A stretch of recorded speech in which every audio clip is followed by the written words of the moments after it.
Late one night, a hacker, known only by his alias Shadow Archive, posted something that sent shockwaves through the deepest corners of the dark web. It was a cryptic message on an encrypted forum titled "The Truth Must Be Known," accompanied by a link to a series of files. The thread had no replies, no upvotes, no engagement at first. But then, within minutes, the forum started buzzing.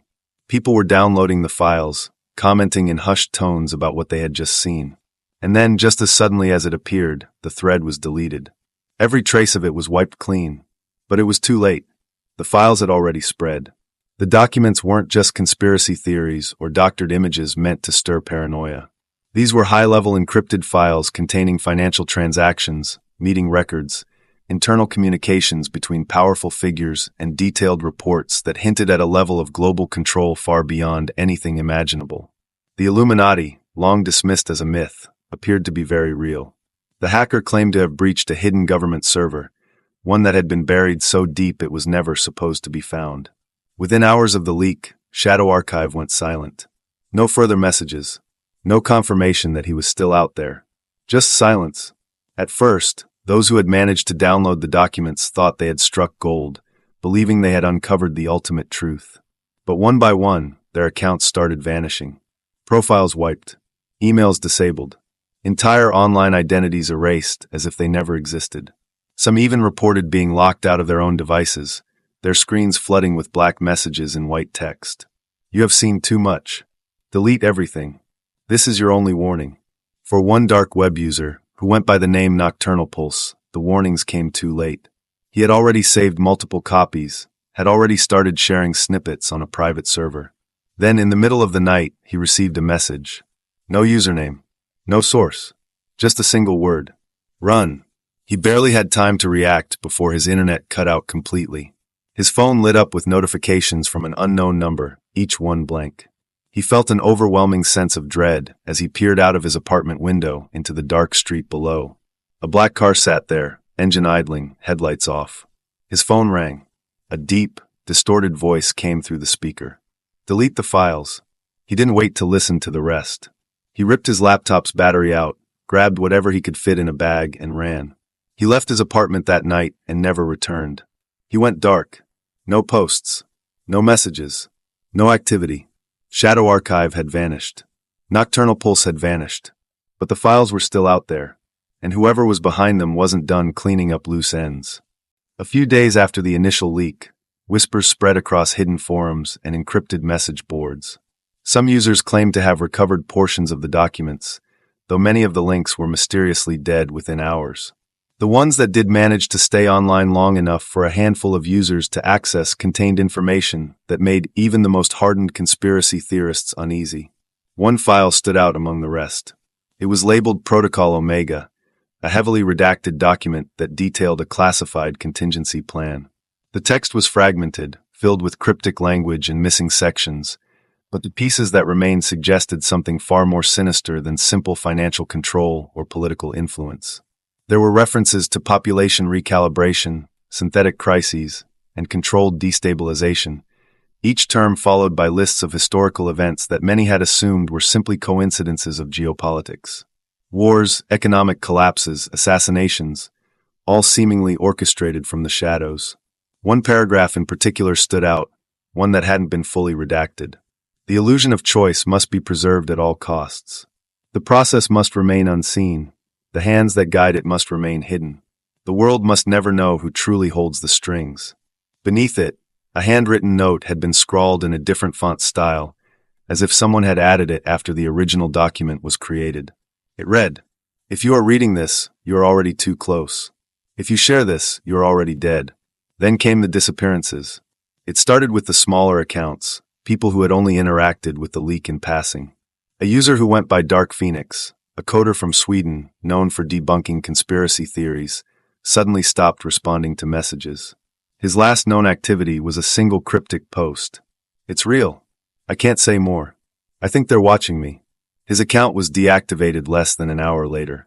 Another user, Cyphermind, had managed to reconstruct a portion of Protocol Omega using recovered metadata from the dark web. He uploaded his findings to a private server, only to find his hard drive wiped remotely before he could even share the link. His personal emails vanished. His social media accounts reset as if they had never existed. The last message he ever sent was to a private forum. This isn't just data. This is control. They decide what we see, what we believe. What happens next isn't random. We are all playing a game we never agreed to play. Then he was gone. Some tried to push further, desperate to uncover what exactly Protocol Omega was meant to prepare for. But every lead ended in silence. The closer someone got to putting the pieces together, the faster they vanished. Then something even stranger happened. New accounts started appearing on the same forums where the leaks had first been discussed. Accounts that had never been seen before, but were strangely familiar. They spoke in eerily similar tones as those who had disappeared. Their usernames were almost identical to the missing users, but slightly altered, as if someone was trying to mimic them. At first, people assumed it was just an attempt at disinformation. But then the messages started changing. These new accounts began issuing warnings. They urged everyone to forget the leaks, to stop searching. They claimed that Shadow Archive had been a hoax, that the files were fabricated. But there was one problem. The writing style was different. The tone was off. And the users who had known the real Cyphermind, the real Dark Phoenix, the real Nocturnal Pulse, they knew it wasn't them. It was something pretending to be them. As if whoever was behind this hadn't just erased them, but replaced them. The fear spread like wildfire across the forums. Users who had once been eager to dig deeper into the leaked documents were now deleting their posts, wiping their accounts, and disappearing voluntarily. No one wanted to be the next name to vanish and return as something else. But not everyone was scared into silence. A small group of investigators, coders, and deep web archivists started a private server dedicated to tracking what was left of Protocol Omega. They carefully monitored the altered accounts, comparing old writing styles to the new ones, documenting every strange anomaly.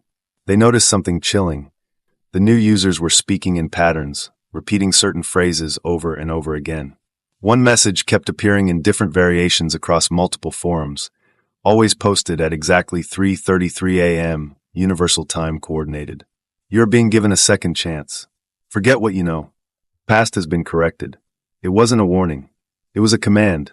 One of the last surviving researchers, a user known as Echo Void, compiled everything into an encrypted file. He uploaded it to a secure archive and sent a final message to the group. This goes deeper than we thought. The replacements aren't just meant to scare us. They're correcting the narrative. I think the original people are still out there, but changed. They've been processed. No one knew what he meant by processed. But before anyone could ask, Echo Void went silent too. His username remained on the server. His account was still active. But when he finally returned, his messages were wrong. Short, generic, and emotionless. Gone were the detailed breakdowns, the long-winded theories, the paranoia-laced speculations. Now he simply posted vague, optimistic phrases. We were wrong about the leaks. There's nothing to be afraid of. Everything is as it should be. The others tried to question him, but his responses became increasingly repetitive. It was as if his personality had been stripped away, his thoughts replaced with pre-approved scripted responses. The final message he ever sent was, "Correction complete. Trust the process." Then his account went dark. At this point, only one person remained from the original group, a programmer known as Zero Signal. He had been careful, never interacting directly with the leaked files, only observing. But as more people disappeared, he knew he was running out of time. So he did something reckless. Instead of running, he tried to reach out to the hacker who started it all. Shadow Archive. No one had seen or heard from him since the leak. His account had gone dark. His website was scrubbed from the dark web. Even his known crypto wallets had been emptied and abandoned. But Zero Signal had an idea. He set up a honeypot, a fake dead-drop site, using the same encryption Shadow Archive had used in his leaks. If the hacker was still out there, he might recognize it as a signal and respond. For 3 days, nothing happened. Then, at exactly 3:33 a.m., a single new file appeared in the drop. A video. Zero Signal hesitated before opening it. His hands were clammy. His heart pounded. But he had come too far to turn back now. He clicked play. At first, there was only darkness. Then, the faint sound of static, followed by distorted breathing. The image flickered. A dimly lit room. A man sitting in front of a computer screen. His face was pale, his eyes wide and hollow. He looked familiar, but something was wrong. His expression was completely blank, his skin too smooth, almost unnatural. Then the man spoke. but his lips didn't move.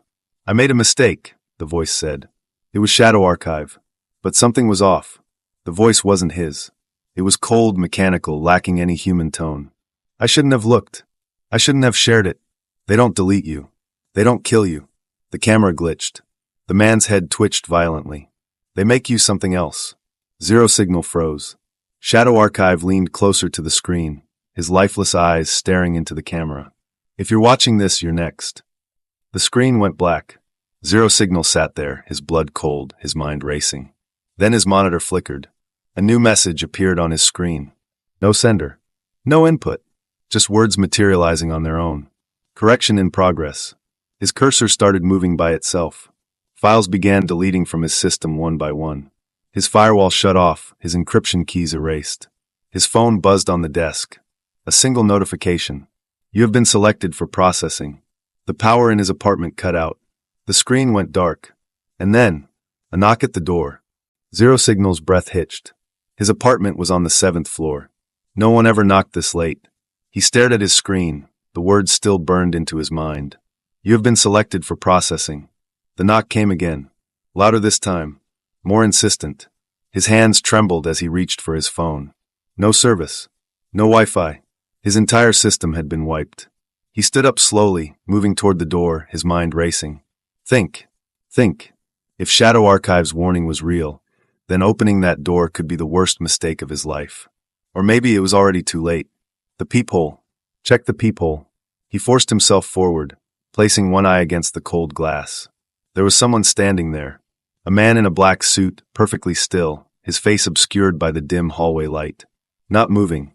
Not knocking. Just waiting. Zero Signal's breath came in shallow gasps. His fight-or-flight instincts screamed for him to run. But where? Every device in his apartment had been compromised.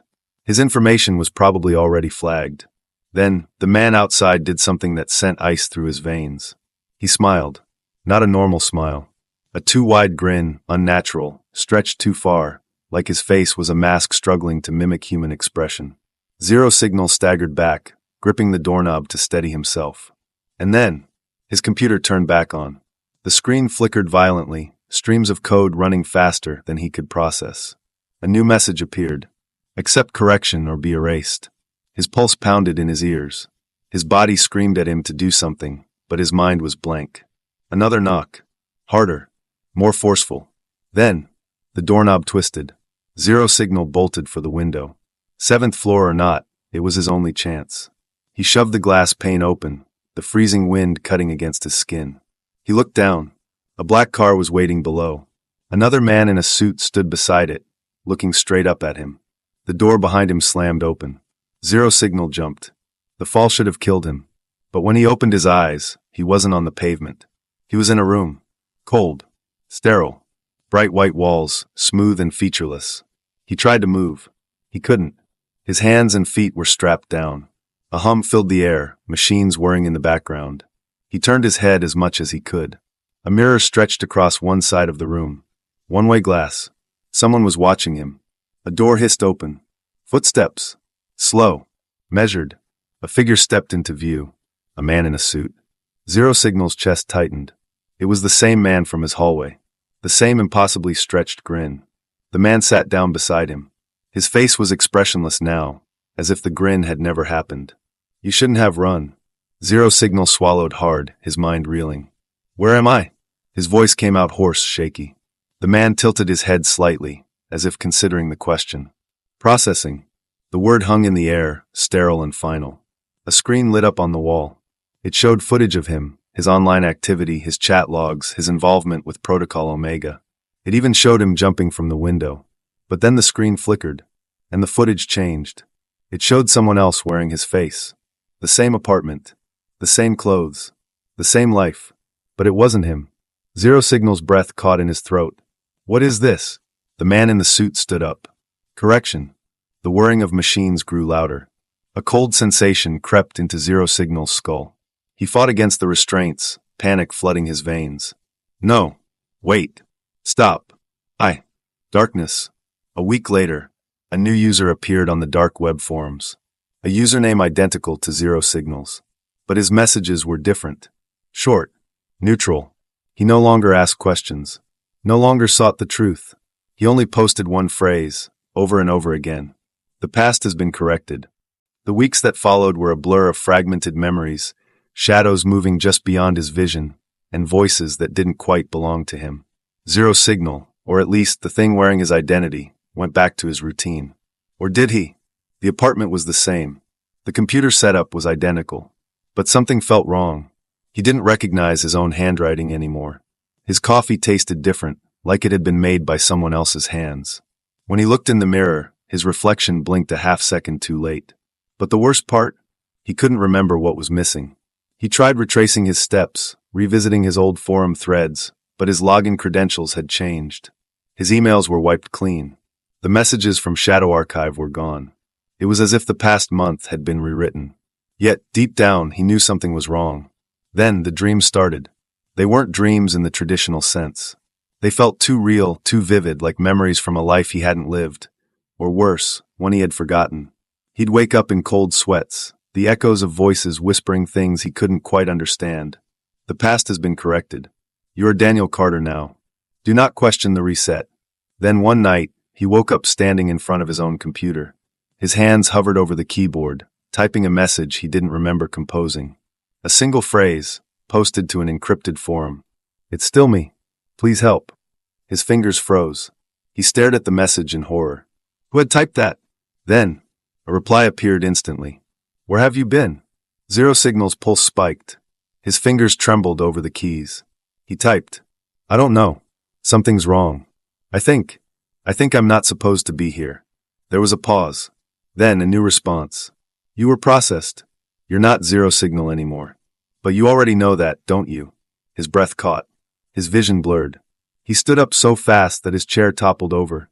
This wasn't real. It couldn't be real. But then, his phone buzzed. A number with no name. His stomach twisted. The words on the screen made his blood turn to ice. Look in the mirror. He didn't want to, but his feet moved on their own, pulling him toward the bathroom. The fluorescent light flickered. His reflection stared back at him. His own face. But something wasn't right. His pupils were too large. His skin looked a fraction too smooth, like a rendered image instead of flesh and blood. And then, his reflection smiled. He didn't. His reflection did. An unnatural, stretched grin, the same one he had seen on the man in the hallway. Then his own voice, but not from his mouth, whispered in his ear. We fixed you. The light flickered, and the reflection was gone. Zero Signal staggered back, hands gripping the sink, heart pounding in his chest. This wasn't paranoia. This wasn't some psychological breakdown. He had been replaced. He wasn't Zero Signal anymore. He was something else. A knock at the door. Soft. Gentle. Then the doorknob turned. He wasn't alone. The door creaked open, revealing nothing but darkness beyond the threshold. No figures, no footsteps, just the oppressive silence pressing against the walls of his apartment. But he knew something was there. Watching. Waiting. Zero Signal backed away, his breath uneven, his pulse hammering against his ribs. His phone vibrated again. He hesitated before looking at the screen. A final message. You are complete now. His stomach twisted. He didn't understand what they had done to him, what he had become. But he knew one thing. There was no escape from this. The room around him felt smaller, the walls closer than before. The air was thick, suffocating. He turned toward his computer, the screen still open to the encrypted forum. A new reply had appeared. Welcome home, Daniel. That wasn't his name. But it was now. Something shifted inside him, something foreign settling into place. The fight inside him, the desperate struggle to hold on to himself, faded, as if it had never existed at all. The screen flickered. His reflection in the monitor wasn't him anymore. It was smiling. And then, the screen went black.